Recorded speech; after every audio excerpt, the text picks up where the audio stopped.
If you've watched any videos on this channel, it's become increasingly transparent that a lot of females do use steroids, and you might be thinking, who in this world doesn't use steroids, and who can use steroids and not get a deeper voice and have very clear side effects? But what happens if someone doesn't? Well, my #1 subscriber, Jordy Dix, is appearing as a person who doesn't actually have that many side effects or any side effects at all from anabolic steroid usage. And this is something that's been brought up to me many times. Well, Coach Kolton, you bring up all of these women using these different compounds and they all have these very specific side effects, but people like Jordy Dix, your #1 subscriber, don't. Well, let's just review everything. The last time we spoke about Jordy, she was in a predicament with Brandon Harding, and I made a video on that predicament. It was the last time we talked about her. If you need the cliff notes, basically Brandon and Jordy had some domestic issues going about. Jordy posted some evidence that Brandon was doing some nefarious things in terms of physically harmful things, not necessarily abuse to her, but definitely breaking things and her items and a little bit more. And that ended out not to be too good. Brandon commented on that video and tried to propose a stance to the matter. And I asked Brandon to speak on a Zoom with me so we could talk about it just one-on-one and be very transparent about things, which he made no reply. But what I didn't ask Brandon was if he could subscribe to this channel. Like I'm asking you now, it would be a massive and awesome favor to do for me. And in return, you get a ton of free content. It seriously is a make or break deal here on YouTube. Also, if you're interested, we have a couple links down below that you might find useful. First of all, we have an HRT company called Rise HRT that helps men and women with their hormone replacement therapy. As well, we have a coaching company, a one-on-one coaching service called Blood Built Nutrition. They've been sponsoring this channel for some time now, and basically they'll pair you with a coach that will keep you fully accountable through calling, texting, and much more. And they'll even pay for your lab work, all so that you can get the most fit body of your entire life. Check those links out down below. You'll get some fat discounts if you're coming from YouTube, and we'll continue on with the video. So here we are again today. Jordy is the subject of another video, but this time, of course, it's a little bit different. Now, Jordy does many outstanding things outside of just looking outstanding. She's a bodybuilder, which she has been for actually some time now.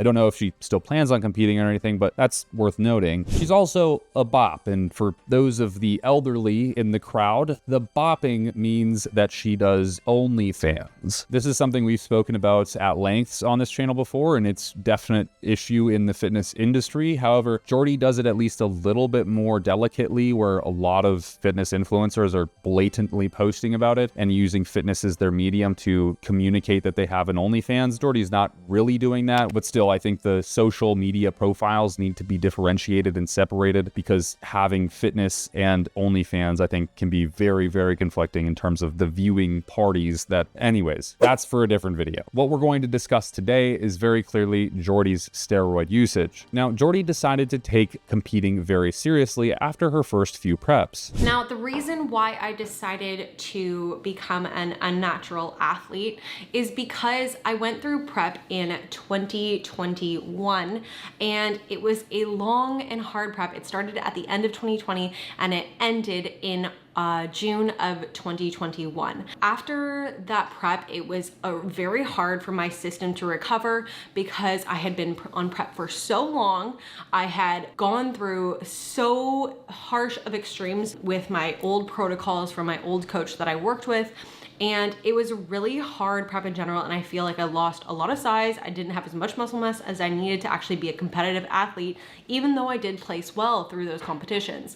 Now, I decided to do it because I wanted to take this thing called competing super seriously. Obviously, you guys know that my goal is to turn pro, and I would love and dream about stepping on that Olympia stage one day. Which was when she knew that she was going to have to do a bit more to make the progress that she wanted. And she also knew that most competitors at that time were using some sort of performance enhancing drugs. In the future, I will be able to accomplish whatever goals I set as long as I take this sport as seriously as possible. And for me, the seriousness and the ties to anabolics came hand in hand, because if you speak to any of the bikini athletes standing on that Olympia stage, I will tell you that at least 95, maybe 98% of those girls are completely unnatural, though none of them speak about it. Which you've seen from this channel is clearly true. Most women in bodybuilding are using some form of steroids. It's synonymous with bodybuilding, whether it's men or females. Even the smallest categories can be using massive amounts of androgens, fat burners, and various different peptides, as we've seen before. And Jordy actually posts a really interesting case study as well. She has pictures of her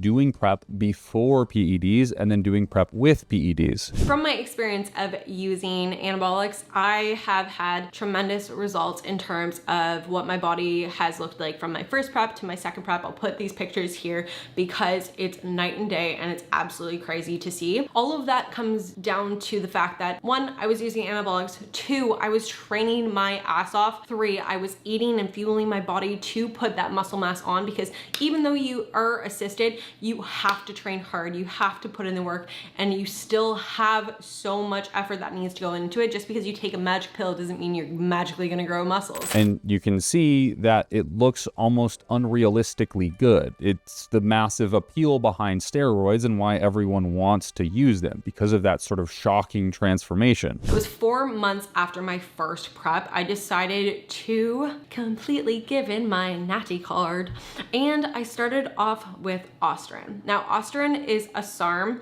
and I honestly hated it completely, and I used Ostarine and GH as my 2 main components in order to put on muscle mass. Now, Ostarine, I blew up like a freaking balloon, and I felt like I just gained so much weight and so much water retention, but I felt strong as hell. It was crazy. I was lifting weights that I hadn't lifted in the gym like ever, and it was overwhelming and very exciting. Okay, there's a lot to break down already, so let's talk about it. Ostarine, also known as MK2866, is a selective androgen receptor modulator, or a SARM. It was initially developed to help treat muscle wasting diseases, but has gained popularity in fitness and bodybuilding for some time now, and has a great ability to promote muscle growth and even prevent muscle loss. Unlike traditional steroids, Ostarine was designed to target specifically androgen receptors in muscle and bone tissue, which minimizes some of the side effects associated with steroids, such as liver toxicity and significant hormonal imbalances. However, it's important to note that while Ostarine might say it has less side effects and it's more selective on paper, in practical application, that just doesn't seem to be true. As Jordy was saying, she was dealing with massive amounts of water retention, and I'm sure there was a lot more going on that we don't hear about too. This compound, for at least my definition, is off the list. I would never suggest anyone use it. I would never use it myself. It's not human approved. We have an assortment of performance enhancing drugs that are human approved and actually prescribed to this day. Things like Anavar, actually, and they're very effective, work, and are tolerated quite well. In Jordy's case, starting with Ostarine might have seemed like a relatively mild introduction to performance-enhancing substances, but as with many athletes, the progression to stronger compounds is often inevitable once the competitive edge becomes quite serious. After my month off, I tried Anavar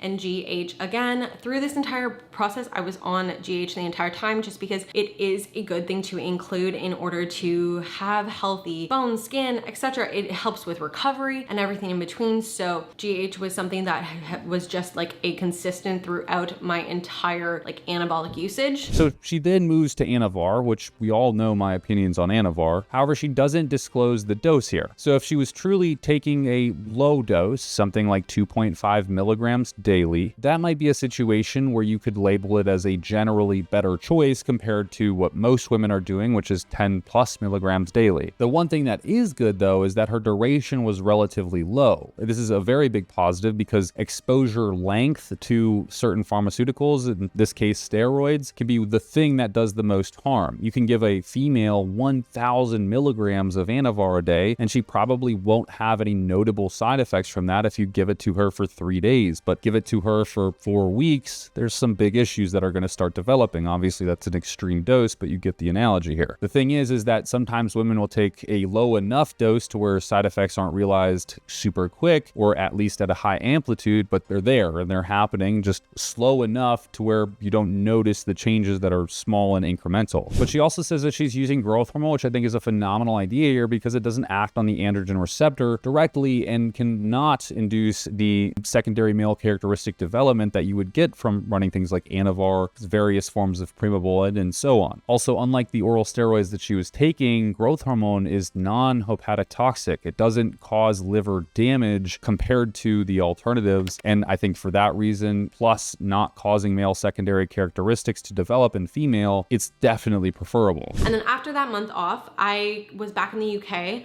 and something that was used was Primo pills. So not Primo injectable, it was Primo pills.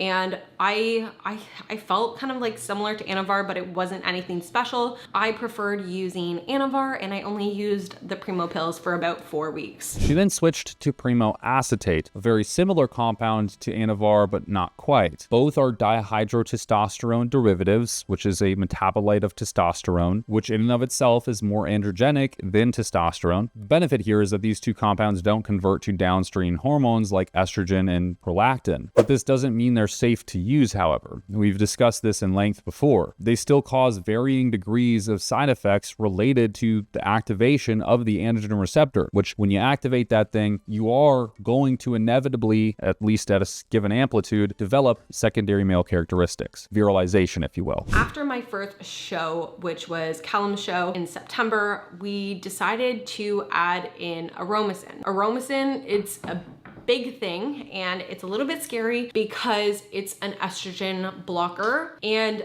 I was very hesitant to use it, but it is something that I did use because obviously as females we do carry estrogen within our bodies, and the stubborn parts, aka under the glutes, that hamstring tie-in, and the arms is a lot where it takes a lot longer for body fat to come off, especially when you're estrogen dominant as a female. Now this was added in order to decrease that and come in tighter, have those hamstring tie-ins pop, and make sure that I had that complete look. Okay, so then she's talking about using Aromacin, then clenbuterol, thyroid hormones T3 and T4, or cytomel and thyroxine. Aromacin is a aromatase enzyme inhibitor. Aromatase is the enzyme that cleaves up testosterone and gives you estrogen. Males usually take aromatase inhibitors to keep the testosterone that they're taking from converting into too much estrogen, which would cause issues like gynecomastia and emotional dysregulation. In women, it does the same exact thing, but sometimes the purpose can be to repartition body fat, or at least so it's thought. Essentially, the thought is that if you have lower estrogen, you will partition lower body fat so that you basically become leaner. The other compounds like clenbuterol and thyroid hormones are basically metabolic modulators. Definitely not something I would use prolonged, but it is something that is very commonly used within basically every industry where a female body is dependent on looking good. So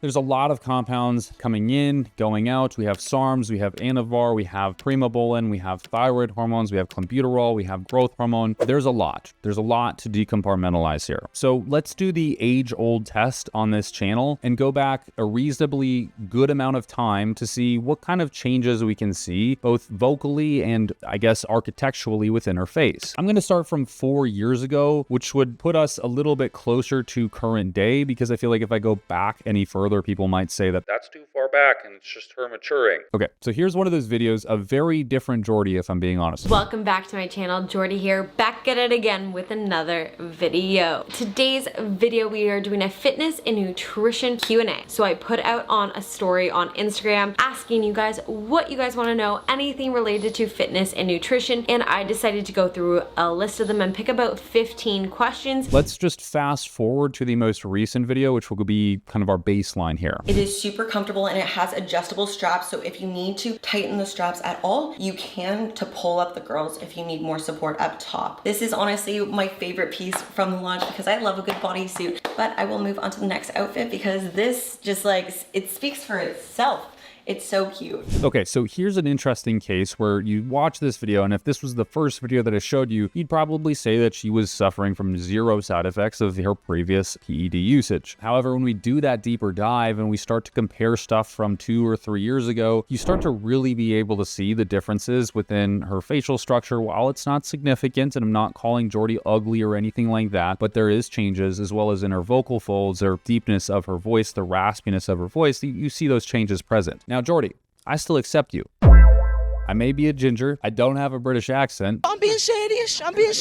But I do have cool motorcycles. So at least there's that. Anyways, this is what you see when someone goes the safe route. Now, for many women, I'm sure that this is an acceptable area of change. This isn't that crazy or significant of vocal changes. But what I know isn't spoken about, while many might talk about their steroid usage, is the changes that they experience over time, even the smallest of changes, the little things that don't get brought up often because they're honestly very self-reflecting things to talk about. And usually it's things that those individuals are quite sensitive about and really don't feel comfortable talking about. But it's also something that is significantly important, because ultimately I think if we could go back to young Jordy and show her this video, or show her the videos that we've made on this channel, she might definitely second guess her decision of hopping on these performance enhancing drugs at any given point, or at least changed the way or structure in which she did these kind of performance enhancing drugs. Now, the sad reality is females just don't have open education about this kind of thing, nor do they really pursue it either, because I don't think any female is thinking, I'm just gonna take steroids. It's not usually that easy for them to sort of contemplate, nor I think many women just don't want to or have an interest in doing that. They're often introduced to these things by men, to be fair, by men who are either their boyfriends or a local guy in their gym or somebody talking to them, and that sort of brings them into the walled garden that I've talked about before, where everyone's hyping you up in your little circle, like your physique is so sick and you're gonna kill your show and you're gonna look great. Meanwhile, you're experiencing pretty significant changes to your body and health that aren't really reflected within your group of people. And so once you step out of that group of people, you realize there's some pretty big changes. Ultimately, I guess this video is to be said that you should stay safe. If you're going to use these compounds, don't be silly, and realize that they're not going to get you anything insanely different from normal life. They're not going to build a massive career, an empire. They're not going to make girls like you. They're not going to make guys like you. You being disciplined, fit, and healthy is probably the most important component of how you look, feel, and appeal to others, and using steroids doesn't level that up very much at all. But I don't know, what do you guys think? I'm always curious to hear your thoughts down below. I'd love to see them, and if you could, it would be so freaking cool if you could watch this video. YouTube thinks you'll like it. Maybe you will, maybe you'll hate it, but give it a click.